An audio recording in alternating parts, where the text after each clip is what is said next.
guys. Well, thank you, guys. It's certainly by Wednesday, we were seeing our computer models point into a very significant winter storm, so we were able to put the warning out there a few days in advance, which helps, but not for those without power right now. There's not much you can do to quicken that return to the power. You know, the last 48 hours, we were all looking at some of this computer data and shaking our heads and saying, you know, wow, you really don't see something like this too often.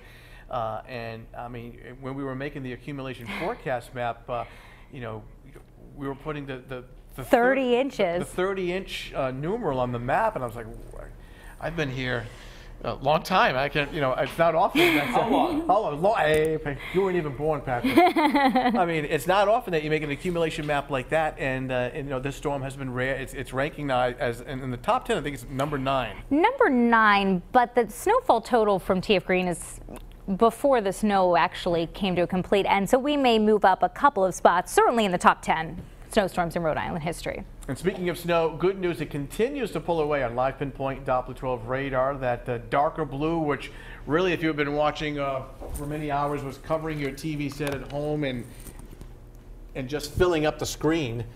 And you can see that that back edge of the precipitation continues to pull away. As you can see out towards Boston and Cape Cod, that area is sliding off to the east and northeast right now. This is essentially the back edge of the storm as it continues to pull away. And that one band of heavier snow that was in nearby Connecticut has sort of fizzled out as well. In fact, at times we've even had reports of a little partial sunshine coming through the cloud cover. So all good news there in terms of the snow. So skies slowly clearing. I mean, we're not getting hurricane force wind gusts anymore, and that's why we're not seeing as many power out or additional power outages now. But you know, gusts to over 40 miles per hour is still possible. That's going to cause blowing and drifting of snow that's already on the ground. So sometimes it can be discouraging where the road crews may, you know, clear the road and then several hours later the wind blows the snow back over the road. Frigid night on the way. And with so many folks without power and without heat, unfortunately, the news is not good as far as the temperature. Good visibility in Providence in all locations. That's the reason why the blizzard warning has been discontinued, though the travel restrictions continue, with the exception of those folks who have special medical needs or who don't have heat are allowed to travel first before others can later on.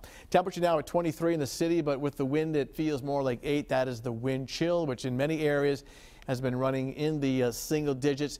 And at one point, hurricane force winds that we haven't seen since Hurricane Sandy, Hyannis, Buzzards Bay, Jamestown, Fall River, Providence, westerly, anywhere between 50 to almost 85 miles per hour out across Hyannis. So you combine that with just a whole bunch of snow, and I mean, you get the power outages. Just shy of 30 inches in North Cumberland, West Gloucester, North Foster, Lincoln, Providence, Charlestown, between 19 and almost 30 inches of snow, about 18 to 30, or 18 to close to 30. Many spots just over the border in nearby Connecticut with 30 inches of snow, and the net result are just these mammoth snowfall pictures that have been coming in. I mean, that's clearly not a dusting of snow.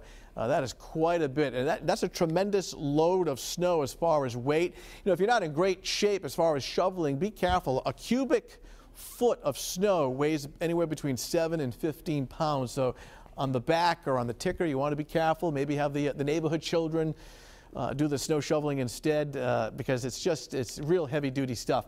Notice on the forecast map, the snow continues to pull away. The skies clear out this evening and throughout the overnight hours with the clear skies tonight, and that'll lead to some sunshine coming up for tomorrow. Temperatures, unfortunately, very cold in the low 20s, single numbers as far as the wind chills, which are frigid and will head down to near 0 during the overnight hours. The actual air temperature continues to drop throughout the late afternoon and early evening. This is 10 o'clock at night in the teens and then heading down into the single digits by early tomorrow morning. 7-day Futurecast, though, certainly featuring better weather on Sunday and somewhat of a recovery with the temperature. Even though it starts off pretty cold, we do make it to just above freezing by 2 o'clock on Saturday afternoon with some sunshine. Patrick, Danielle? All right, thanks.